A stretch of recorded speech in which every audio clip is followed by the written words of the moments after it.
Hello and welcome to the first episode of the 2025 of the Central District Hoops Report. I'm your host, Justin Griffiths, and in this episode, I sit down with Vincennes assistant coach Brian Davis as we talk about the first half of the Trailblazers 2024 season, and we jump into a little bit of the 2025 preview.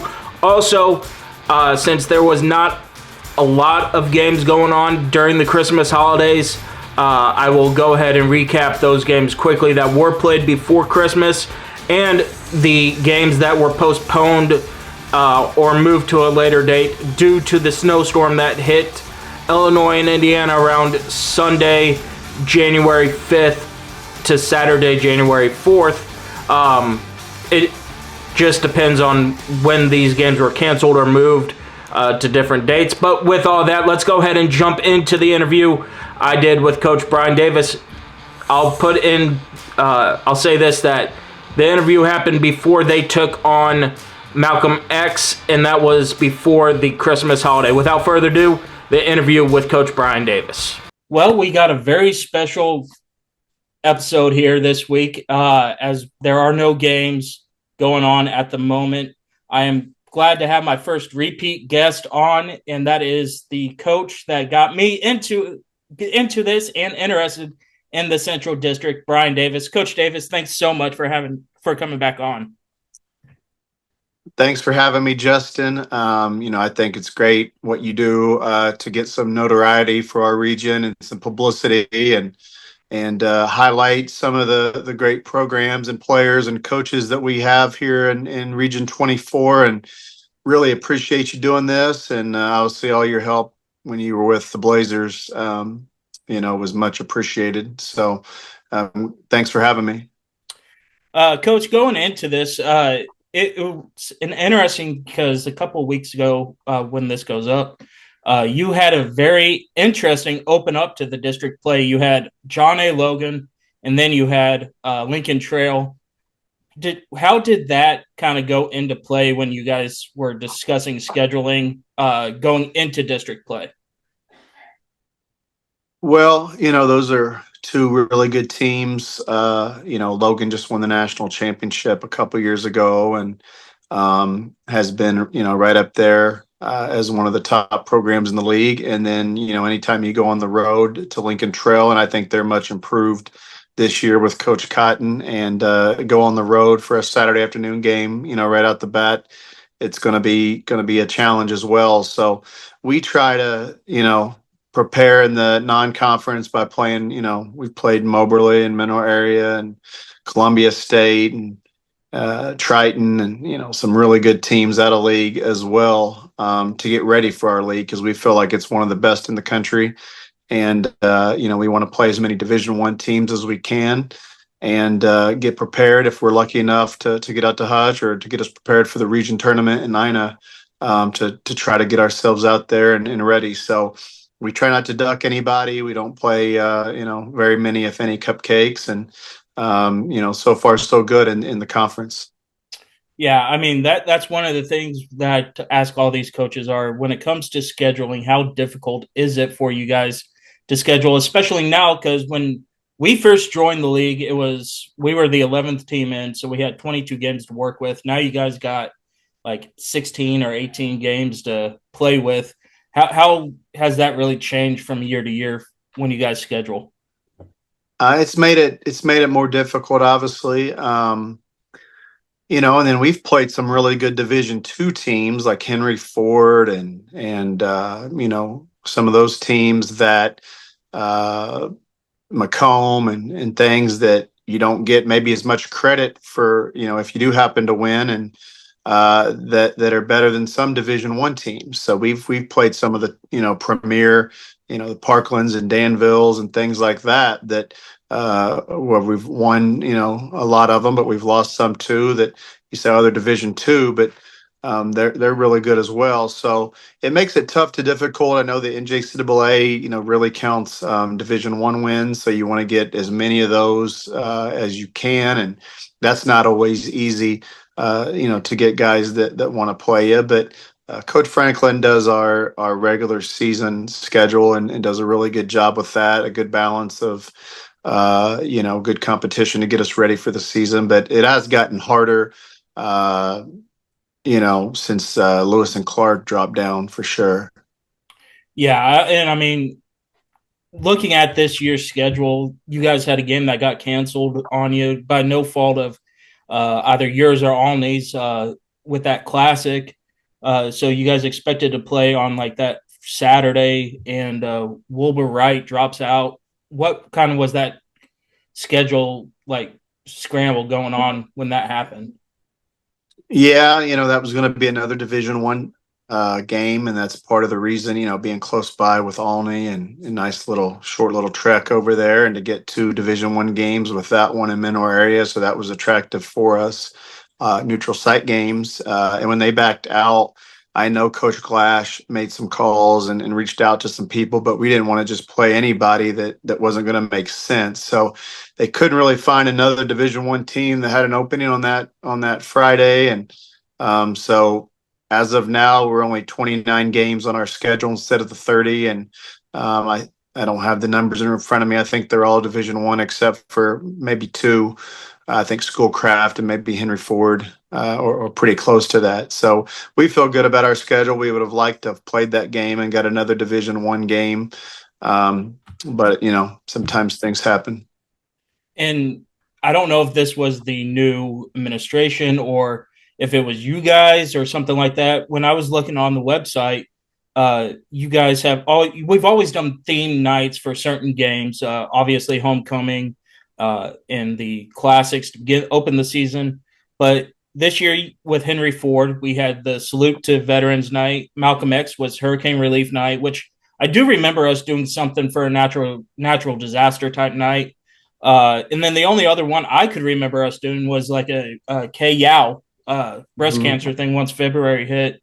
But you had Toys for Tots in here this year. Was that you guys scheduling that, or was this obviously Coach Harry Meeks drops or retires this last year? You guys get a new AD with the last name of Meeks. Was that his doing getting in, or was that you guys kind of pushing little buttons there?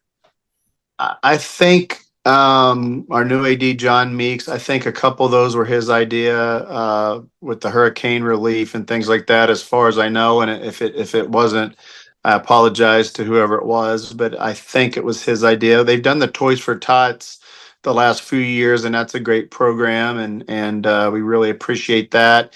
I don't think we're doing the Play for K this year. I think they're doing it a year long, kind of where you can donate for cancer research instead of just a one game thing. I think that's what they were talking about. And I need to get more information to make sure I get that right. But so it's not just a one game thing; it's a year long thing.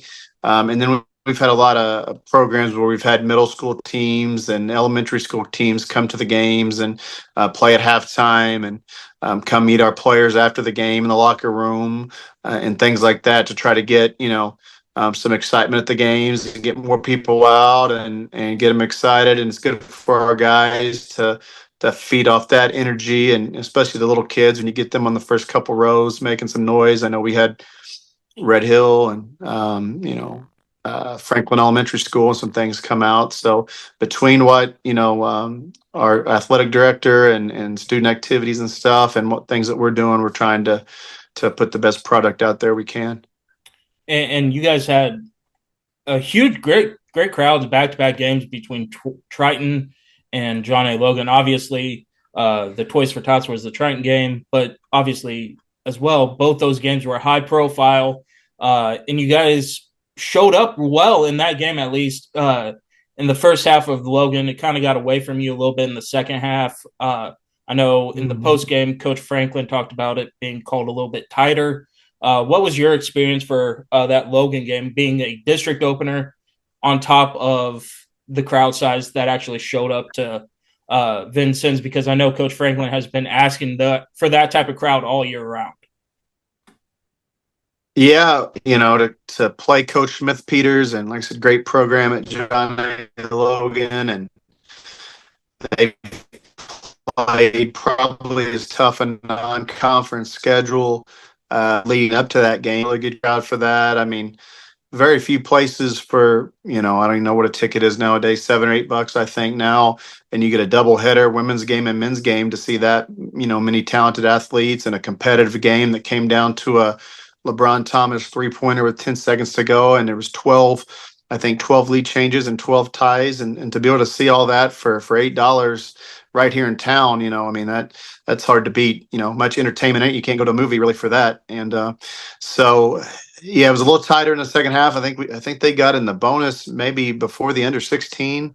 So I don't know, what changed there, but we were very fortunate to win. I think Coach said we made one more play. It could have went either way. And it's funny how one shot, goes in and everybody's happy, and it's the win in the thing. And one little shot over a 40-minute game goes the other way, and you're dejected and sad, and you're 0-1 in the league. So sometimes it comes down to that, but we were fortunate enough that LeBron hit that shot, and many other plays throughout the game. It wasn't just one play that won the game, obviously.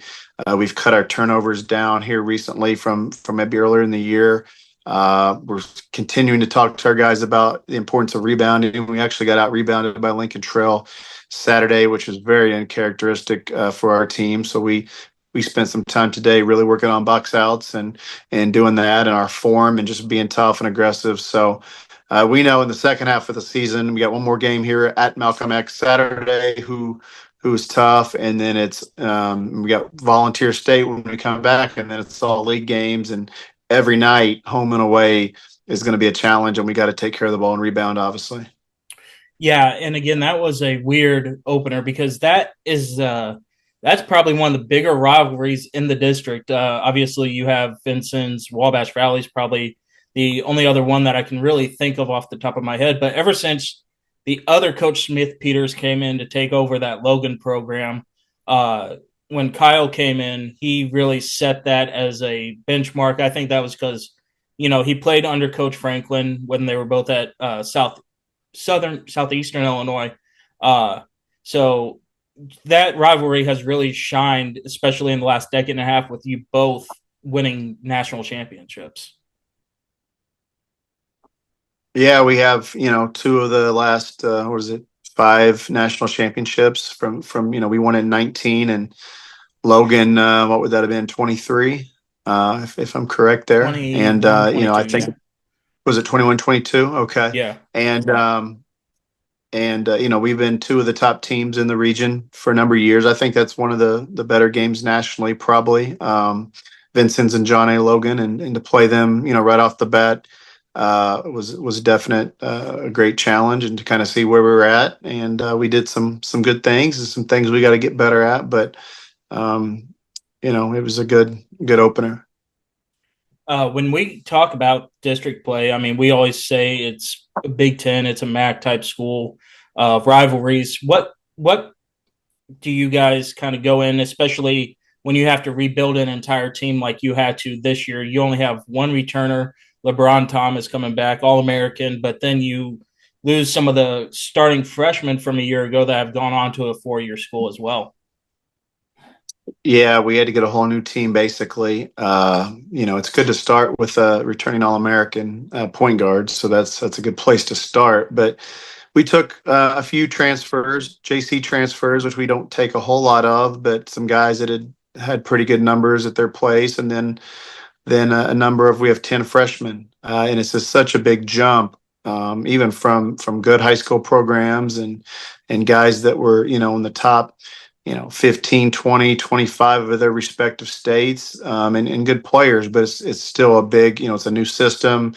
We're kind of one of the games that everybody circles as a big game on their schedule, I think. And so they got to be ready to go every night. And but that's the way junior college is. We're not the only team that had to reload and get a whole new team. I mean, at the most, you're probably going to have 5, 6, 7 guys back. We'll see how many of these 10 freshmen, are back next year, whether they have 4-year opportunities or other opportunities. But hopefully we'll have, if not all of them, a high majority, and make it a little bit easier recruiting class for this coming year. But you never know. The main thing is just to get, good players that are good people and want to win and learn and play hard and play together. And then we like our chances if we can get a good group of guys that fit that mold. Yeah, you guys didn't have a true road game until Lincoln Trail. What how do you think your team kind of responded to actually playing? Not only was it a first road game of the year, which is odd when it comes to junior college, and it being the second district game of the year, so it has seeding implications even this early on. How do you think your guys kind of pulled through that, especially with being a player down? Yeah, we didn't have Michael, and he was a starter for us. I think he's averaging somewhere around 15 and 7, give or take. And was, probably, I don't have the minutes in front of me, but probably 30 minutes a night. So that was an adjustment. But it's next man up. I thought we did some good things. We made some plays when we needed to, and then, like I said, we got out rebounded, which is not typical of us. And then we did some things that were just boneheaded mistakes that we'll need to clean up as we get going along. But I think anytime you can go on the road and get a win and start off 2-0 in the district and get the job done, you just got to learn from it and go back to practice and work on those things and get ready for the next one. So an ugly win is better than a pretty loss, in my opinion. So definitely things we got to clean up and get better. But I thought we also did some good things. Yeah, and your schedule doesn't get any easier. Obviously, once we hit district play, you got SWIC on the road in Belleville, which always a tough place to play.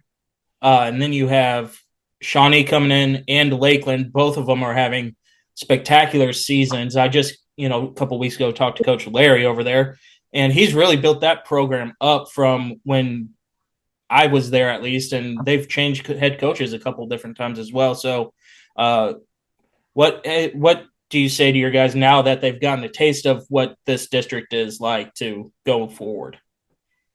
Well, right now our main focus is Malcolm X. I'm sure when this airs, it'll be after that game, but we have one more game to get ready, and they are undefeated at home, and 10-3 overall, and 7-0 at home. So we've been really focusing on our next game. I think it's kind of cliche, but you always worry about the game in front of you, and then we come back with Vol State, and then it's, like I said, district from there. And we know that all these coaches in the league and all these teams are very capable of beating us, whether it's at home or at their place. But yeah, they've been, Lakeland, I think, is 12-1 and started out with a great start. And I know Coach Sparks over at Shawnee. They've played some really good teams and played them, right there and won some games and done a good job, and 2-0 in the district. And so I mean, you could go on down the list. Like I said, Coach Harrington and those guys, Campo at SWIC. I mean, that's always a really tough place to play at, and I mean,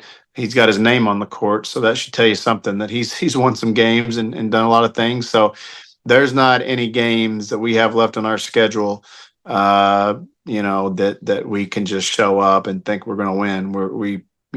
Like I said, right now our main focus is on Malcolm X, and then the guys get to go home for about 6-7 days for Christmas and see their family and things, and then we'll come back and get ready for that game January 4th at home against Volunteer State. And so we'll wrap up here, but like I've given all these other coaches that I've talked to, with the exception of Coach Sparks, because I didn't think of it at the time. Coach, what is your favorite non-VU district game to play at? What gym do you like to play at that's not at Vincennes, that's in the district? That's in the district? Yeah. Well, we'll go in district and then we'll go overall minus Hutch. Can't say Hutch. In district, favorite place to play at. I would say recently probably Logan. They've probably been, like I said, we've been for the probably 1-2, we're up there the last few years. So probably Logan. Wabash Valley has always been a traditional rival for VU. So probably one of those two in the district. outside the district, playing at Indian Hills is always a really good game and good environment. I remember when Chris Darrington, I think he had 45 in the game winner up there, is probably one of my favorite memories of a regular season game. And those are two big names in junior college basketball. So that would probably be Indian Hills, maybe would be one outside of the district. Well, Coach, I appreciate you once again sitting down with me. As we record this, it is coming up right before, like the week before Christmas. So I appreciate you taking the time to come on. Thanks for having me, Justin. I hope you have a great Christmas and everything. And like I said, I really appreciate all you do for the region and for JUCO basketball. And, once again, thank you. And the Kaskaskia Blue Devils did have a game that started off 2025, and they played SEMO Prep. They won this game 107-71. It was the close game of the first half, but Kaskaskia was able to get back onto the winning track with a huge win against SEMO Prep. Once again, we'll go ahead and talk about the individual scoring, and then because SEMO Prep doesn't post any of the stats, but the leading scorer was Miles Liddell for Kaskaskia, who was 9 of 12 shooting from the field. He had 8 rebounds to go along with 3 assists and finished with 24 points. All 5 starters were in double figures for Kaskaskia. Terrence Hall had 19 points out of a 6 of 13 shooting performance. Had 13 rebounds, 4 steals, with the 19 points. Also, Markel Newsom was 7 of 8 shooting from the field, grabbed 4 rebounds and 17 points. And then Jared Mackey was 5 of 9 shooting, had 9 rebounds, finished with 15 points. And finally, Dallas Harding Fair, 5 of 6 shooting, the most efficient Blue Devil off for the starters. He finished with only 10 points, but again, 5 of 6 shooting. Also able to grab 3 rebounds and 3 assists to go along with it. Again, not a lot of turnovers for the Blue Devils. However, they did have 16 of them. So that's a little bit concerning at this point in the season. But with all that being said, again, this was played January 4th. In Centralia, Kaskaskia was able to pick up a huge win after going 0 for 2 in district play. Great way to start 2025 for Coach Hancock and the Blue Devils. Up next is the Lakeland Lakers, and they were able to pull out a couple victories, one before Christmas and one after Christmas. Starting with the one before Christmas on December 17th, they took on Illinois Central Cougars, and they were able to win this one 88-82. As a team, Lakeland shot 33 of 60, so they continue to stay hot from the floor. Not so much from behind the arc, 18% there. But they won the rebounding battle 32-31 and only had 14 turnovers compared to Illinois Central's 10, so they lost that battle a little bit, and that's what this score kind of dictates. They had a 9-point lead at the half, and then Illinois Central was able to rebound and actually win the second half, but only by 3 points. Let's go ahead and look at some individual stats. First, for the Cougars of Illinois Central, Peyton Cook was 9 of 12 from the field, finishing with 20 points and had 10 rebounds to go along with that. Also, Azan Richardson was 6 of 13 from the field, 3 of 7 from behind the arc, and had 16 points as well. Those were the only 2 starters in double figures for the Cougars. However, Andreas Thomas was 8 of 15 from the field off the bench and had 6 rebounds to go along with 19 points. And Isaiah Payne was 2 of 8 from the field, 4 of 5 from the stripe, and had 5 assists to go along with 10 points for him. So 3 players in double figures for Illinois Central. For the Lakeland Lakers and Coach Larry's team, Denham Leslie off the bench, 4 of 8 shooting from the field, 10 points. And 4 or 5 starters were in double figures. Johnny Jones, the only one that was not. And he was really close with 9 points. But the leading scorers was Samuel Hincapie and Devin Woods. Hincapie was 8 of 10 from the field, grabbing 6 rebounds as well, finishing with the 18 points. Devin Woods was 7 of 10 from the field and had 6 assists to go along with 2 rebounds and 3 steals. He also finished with 18 points. Stevie Tatum was 4 of 7 from the field and had 4 assists to go with 13 points. And Peyton Weimer rounded up the scoring for the Lakeland Lakers with 12 points off of a 5 of 10 shooting night. Grabbed 10 rebounds, so a double-double for him. And again, Coach Larry's team was able to pick up the win before they took a week off for the Christmas holiday. They picked back up on January 4th, like most of these other teams did, against Richard Daly. And Daly did not post any of their stats, but Lakeland was 45 of 67 from the field. Again, they're shooting the ball remarkably well. Good for 67% from the floor and a whopping 52.9 from behind the arc. Boy, oh boy, that Christmas break for them was huge as they were able to pick up the huge 18 of 34 from behind the arc. Let's go ahead and look at the leading scores for the Lakers. And again, they were led by Samuel Hinkabye. He was perfect. 9 of 9 from the floor and 3 of 3 from the free throw line. Again, he's stepped up since midway through the first half of the season. He also had 2 assists, 2 rebounds, and finished with 21 points, while Johnny Jones rebounded a little bit. He was in double figures with 12 points off of a 4 of 8 shooting performance, and all 4 of them coming from behind the arc. He also grabbed 5 rebounds and 3 assists to go along with 3 steals. So all-around good player, Johnny Jones. Again, we knew this going into the game that he was going to be able to rebound. The biggest question was how much was he going to be able to rebound. Good to see that he was able to do on both sides of the ball there. Peyton Weimer, 4 of 6 shooting from the field, good for 11 points, and had 2 assists to go along with a steal and 4 blocked shots. Again, this team is very scrappy, and they were able to get after you. Off the bench for the Lakers, they were led overall by Andrew Wetzel.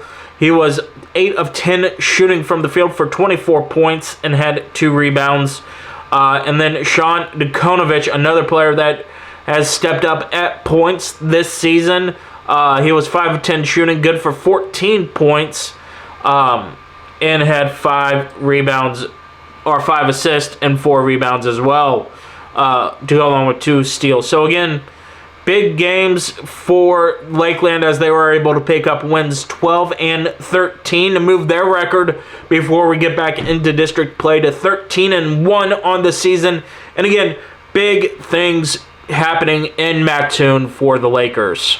Up next are the Olney Central Blue Knights, and they fall to Rend Lake to open 2025 97-60.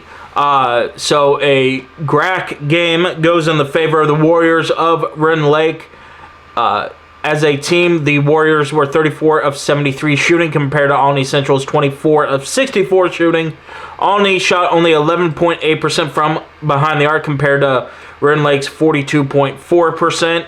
Again, Rend Lake able to drill 14 threes compared to Olney Central's 2. Free throw-wise, both teams did not shoot it great from the foul line. Olney Central was 52%, and Rend Lake was 68%, so a little bit better. However, here is where Rend Lake really took over and was able to win this ball game handily. It was the rebounding battle where they won this one 45-39, and the turnovers where Rend Lake only had 5 turnovers compared to Olney Central's 16. It is once again one of those things where if you lose the rebounding battle, you got to win the turnover battle. And if you lose both of them by not that much, it's going to be a close game. This one, however, all in favor of Rend Lake in Ina. So once again, starting with Olney Central, Jaleel Bethea, 9 of 21 shooting from the field, trying to get the Blue Knights going. Could not do it. Had 5 rebounds to go along with 6 assists and 24 points. Javon Jones also trying to get the Blue Knights going off of a 6 of 13 shooting performance, grabbing 9 rebounds and finishing with 15 points. Other than that, no big scorers for Olney Central. For the Warriors of Rend Lake, Navante Nesbitt was 6 of 10 shooting from the field, 3 of 3 from the foul line, also had 3 assists to go along with 2 steals and 15 points.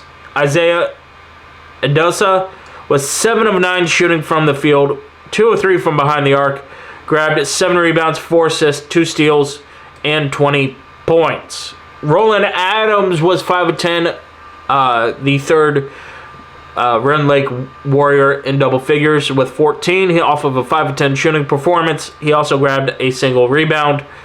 Off the bench for the Warriors, off of a 6 of 10 shooting performance, was Owen Treat, who was finished with 18 points, 4 rebounds, and 3 assists. Also, Gavin Bigham was 3 of 8 shooting from the field, 2 of 3 from behind the arc, and finished with 11 points. Once again, not being able to win the turnover battle or the rebounding battle for Olney Central is what led to their downfall. They were down big at the end of the first half, and Rend Lake was just able to build on that in the second half and being able to pull out to a 37-point victory. Up next are the Southwestern Illinois Blue Storm, and they were able to take on Lewis and Clark and win this one handily on January 4th, 92-60. They led from opening tip to final horn, and this one, compared to their game earlier in the year where it was a huge back and forth, and Lewis and Clark actually blew a big lead for the Trailblazers of Lewis and Clark. They were led by Joshua Dickens, who was 4 of 9 shooting from the field, but 6 of 8 from the foul line, finished with 16 points. And the only other Trailblazer in double figures was Trent Minke, who was 2 of 3 shooting from the field, 5 of 6 from the foul line, had 2 steals, and finished with 10 points. But it looked like the Trailblazers played everybody on their roster. However, for SWIC, they were led starter-wise by Daquan Little and Nick Horace. Horace was 5 of 7 shooting from the field, good for 13 points, while Little's 13 points came off of a 5 of 9 shooting performance, including 3 trays to go along with it. 4 rebounds for Little and 2 assists. Bennett Browse had 4 points off of 2 of 5 shooting performance. Off the bench for the Blue Storm was Zach Chambers, who was 5 of 7 shooting, finishing with 13 points and 7 rebounds. So the Blue Storm able to pick up a huge victory going into district play once again. Again, against another former district opponent. Lewis and Clark dropped down to Division II a couple years ago, and so this had always been a district meeting, and both teams just have kept it on their schedule the last couple of years. As we look to the team stats, SWIC was 37 of 63 shooting compared to Lewis and Clark's abysmal 15 of 58. SWIC was able to go 6 of 12 from behind the arc and able to control the rebounding battle 50-28, but they lost the turnover battle 18-16. But again, if you lose the turnover battle by only 2, but you win the rebounding battle by so much, or vice versa, you get a great chance to win this ballgame. And like I said, SWIC was able to do so. They led 57-22 at the break, and SWIC only lost the second half by 3 at 35-38. So once again, great performance for SWIC coming in to district play coming up. They take on another Trailblazer team in Vincennes later on, but we'll get to that when we discuss the previews. In the game of runs, Vincennes was able to head up to Malcolm X and pick up a 96-93 victory. I listened to part of this game while I was doing my last games before the holiday as a camera operator for a local online TV station. And Vincennes had a huge lead when I turned it off and we got our game going. To see this game as close as it was a little bit surprising for me. Vincennes as a team shot 27 of 47 from the field and 6 of 14 from behind the arc against Malcolm X, who was 26 of 59 and 9 of 24 from behind the arc. Rebounding wise, Vincennes gets 36-17, so wins that battle, but turned the ball over 23 times compared to Malcolm X's 9. And Coach Davis and I talked a little bit about this. That must have been an interesting bus ride back from the Chicagoland area. right before the holidays for that team. They were led by LeBron Thomas, who was 3 of 4 shooting from the field, 8 of 8 from the foul line. However, he finished with 15 points, as did Dayton Williams, finishing with 15 points off of 7 of 13 shooting. So Williams was able to get it a little bit more traditionally. Williams also had 5 block shots and 3 steals. So once again, a great job for him there. Off the bench was Kanaz.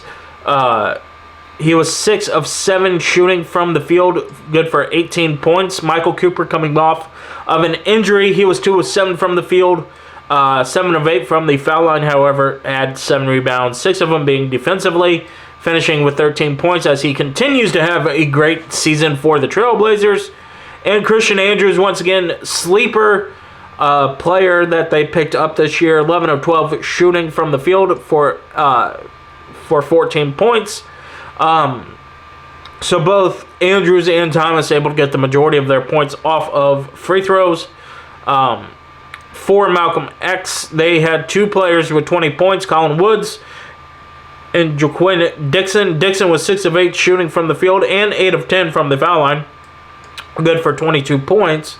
He also had 2 rebounds and 4 assists, while Woods was 8 of 15 shooting from the field, 3 of 5 from behind the arc, had 3 assists, 1 steal, and 23 points that way.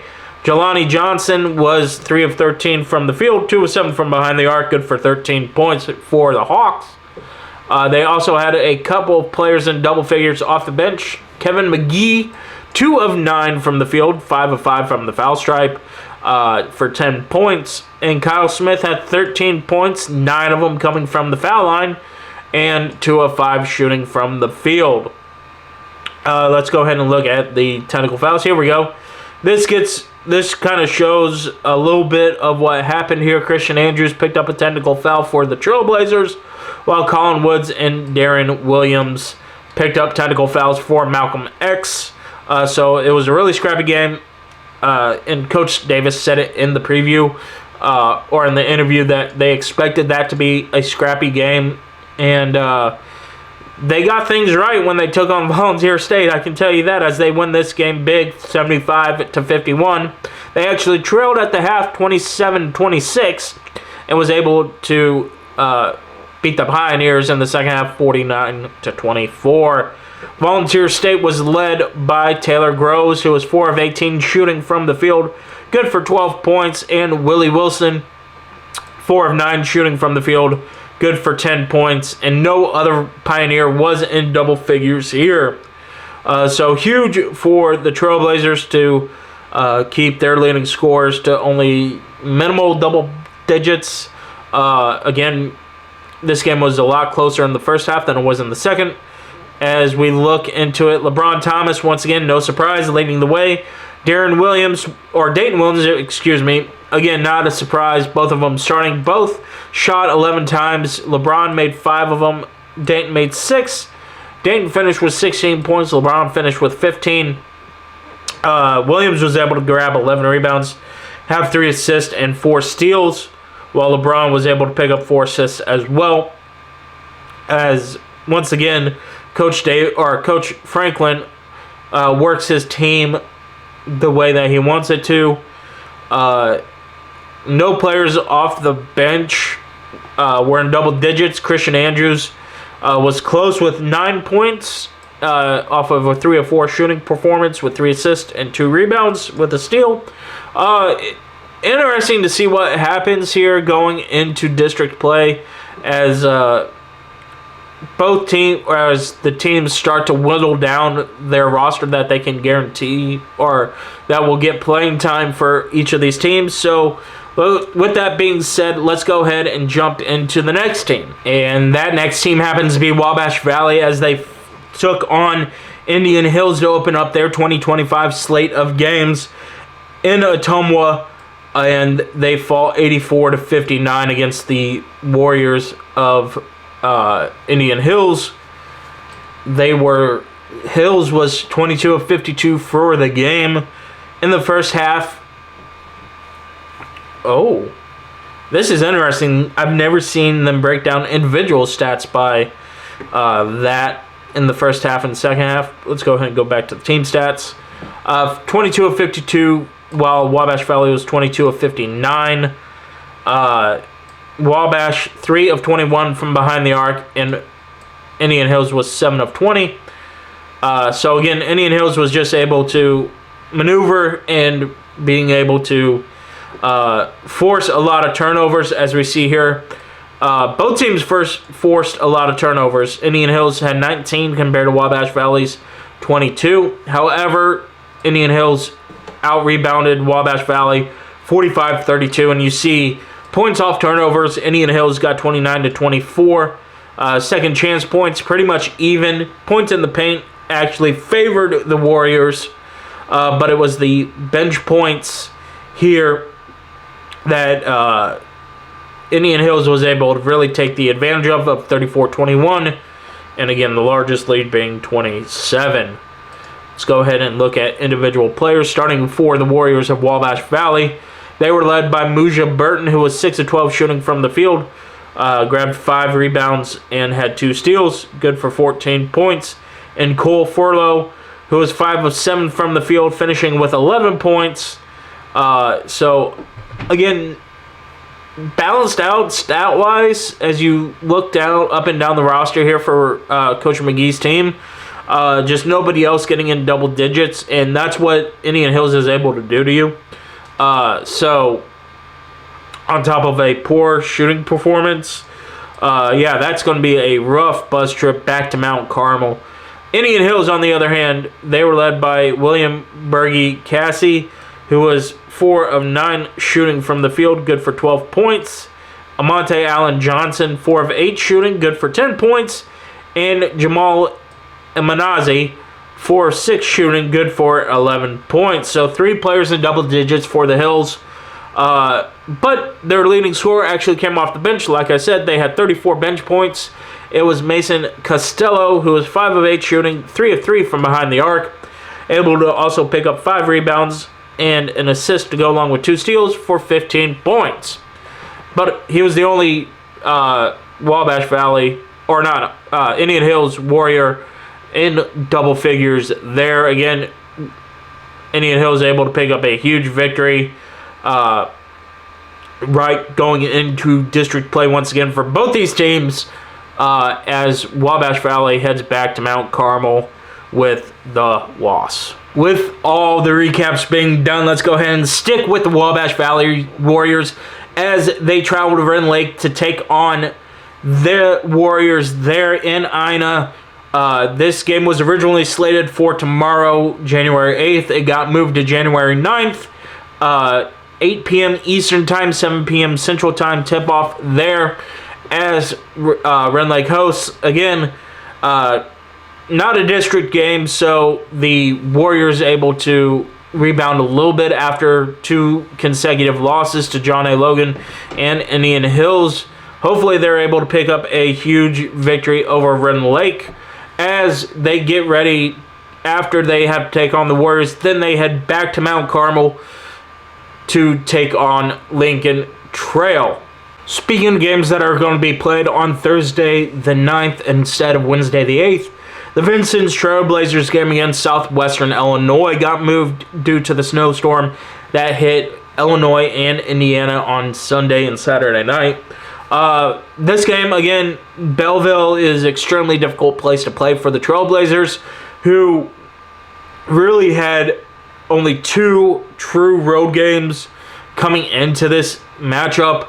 But one of those games being against a district opponent, so they got that little bit of a taste. And they got a taste a little bit of adversity as Malcolm X was able to claw out of a huge deficit here. As, once again, it's going to be an interesting game between Vincennes and SWIC. It always is. It's always going to be difficult. It's always difficult to play at Southwestern. Coach Harrington has his name on the court, and it is always mini rivalry between the two teams. I see Southwestern likes to bog you down and make you grind out each and every possession. And I don't see that changing. I mean, that's been Coach Harrington's way for years and years and years, dating back to when I was a manager for the Trailblazers. And, I mean, it's been able to work for him in the past. With that being said, I don't know how Vincennes responds to a grinded-out type of game. They've had a couple of those, and they've responded with a mixed bag. So, who really knows what's going to happen here? But it should be an interesting game on Thursday. So, Shawnee was supposed to take on Lincoln Trail tomorrow night. Again, because of this snowstorm, and I'm going to say that a lot for these Wednesday sled games, the snowstorm kind of messed up everybody's travel arrangements. This game has actually been postponed till February 12th. So, no game this week for either team for the midweek games. So, I will dive deeper into this game when we get closer to the January 12th meeting. One of the few games that is still on slate for tomorrow night is Olney Central versus Rend Lake. Both campuses are relatively close to each other, so not really surprising that they still decided to have this game on the scheduled time. At least at the time of recording this video Tuesday night. So things could change throughout the course of the day tomorrow, but most of the snow has been moved out. Olney Central, once again, coming off of a 7-game losing streak. And Lakeland's been rolling this year. I see Lakeland picking up their 14th win on the season. Their games both before and after Christmas are extremely promising, and that both in the game against Rend Lake for Olney Central, a game that you really had to have to get kind of your morale back together, and you lay an egg. I mean, yeah, it was your first game since December 14th. With that being said, who knows what happens here. I do know Coach Levina is going to get his team ready to go, but it's just one of these games that I see Rend Lake actually handling pretty well and pulling out a huge victory, giving Olney their 8th loss in a row. And the final matchup, again, as far as I know, with the email chain that Dave Hunter has with all the coaching staffs and looking on NJCAA's website, is still on for tomorrow night, is John A. Logan against Kaskaskia. I see Logan winning this ball game. Kaskaskia going into this game is 0-2 in the district. Logan's 1-1 in the district, and really you're a 3-pointer away from being 2-0 if you're the Volunteers. Both teams didn't really play a whole lot. I mean, Kaskaskia picked up a win on January 4th. Logan's been off since mid-December. So if there's a time to get Logan, it's right now, because they've been playing against each other, and they're going to have to knock off some game day rust. And even though it is a game against SEMO Prep for Kaskaskia, the fact that it's at Logan hurts you, but it's going to be rest versus rust for the Volunteers while you have some game play in 2025. So it's going to be interesting to see, but again, I do see John A. pulling out a big victory here, just because their two games have been really, really close in the terms of the Vincennes game, and a huge win against Wabash Valley back on December 14th. Let's go ahead and move to Saturday's slate of games. First, for John A. Logan, they take on the 14-1 Lakeland Lakers. The Vols come in this game 7-6. Let's say both teams win their Wednesday, Thursday matchups. So Lakeland's coming in at 15-1, while Logan's coming in at 8-6. With that being said, again, with the way that Logan has played their 2 to 3 games going into this game against Lakeland, it could be a huge win for John A, because historically they're able to pull out victories in these tough games. But I wouldn't count Lakeland out just for the simple fact that they're rolling this year. They have all the momentum going. They haven't lost in months, and it's going to be extremely interesting heading into this ballgame where it's the top half of the district fighting against each other and seeing who picks out a victory and starts to maybe pull away with this thing. This is a huge barometer test for both teams. I know John A. Logan had one as the opener against Vincennes, but this one here, again, extremely early in the district slate. This could be completely different when we see these two teams again in Mattoon, but Logan, I see maybe pulling out a few-point victory, but I wouldn't be surprised if Lakeland pulls out the surprise win here on Saturday. Up next is going to be the Kaskaskia Blue Devils game against Rend Lake. It is a conference game, not a district game, so this does not affect them in the standings.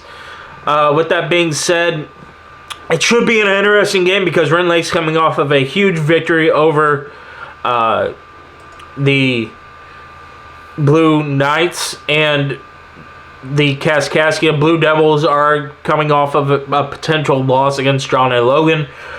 With that being said, I still like Coach Hancock's team in this ballgame just because they're able to pull out victories when you least expect it, and historically they do play really well against Rend Lake. Once again, though, I wouldn't be surprised if Rend Lake pulls out a victory here. They play Division I opponents all year round to get ready for their national tournament. So if Rend Lake wins, it wouldn't be surprising, but I do have Kaskaskia, in my opinion, picking up a double-digit victory here. So with the Shawnee game being postponed for Lincoln Trail, they'll have to still practice against each other and get ready for their game against Wabash Valley on Saturday.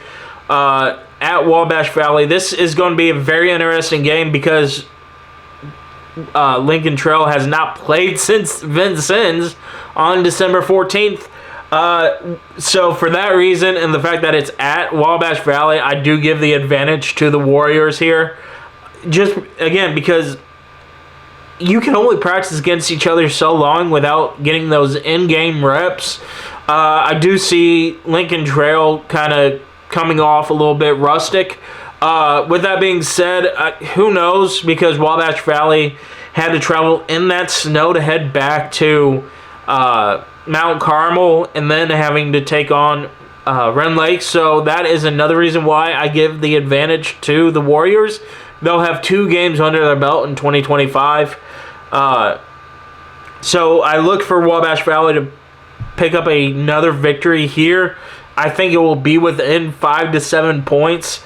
But again, just that rust, that time off, I got to give it to the Warriors. Up next on Saturday is Olney Central versus Southwestern Illinois.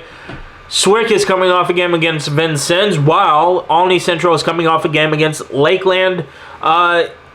This is going to be a very interesting game just because of the polarity of these two teams in the direction that they're going. SWIC is kind of stabilizing itself, while Olney Central seems to still trying to find their identity here. I see SWIC being able to pull out a victory just because, again, Olney is still trying to find who they are as a basketball team, while SWIC has kind of found themselves a little bit better coming into this matchup. With that being said, who knows?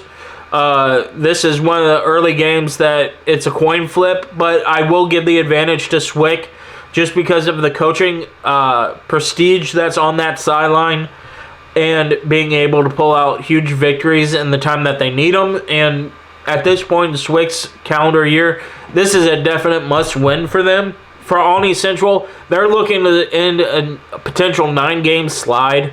And I just don't see it happening, unfortunately, for Coach Levina. Now we get to a very interesting game between Shawnee and Vincennes on Saturday.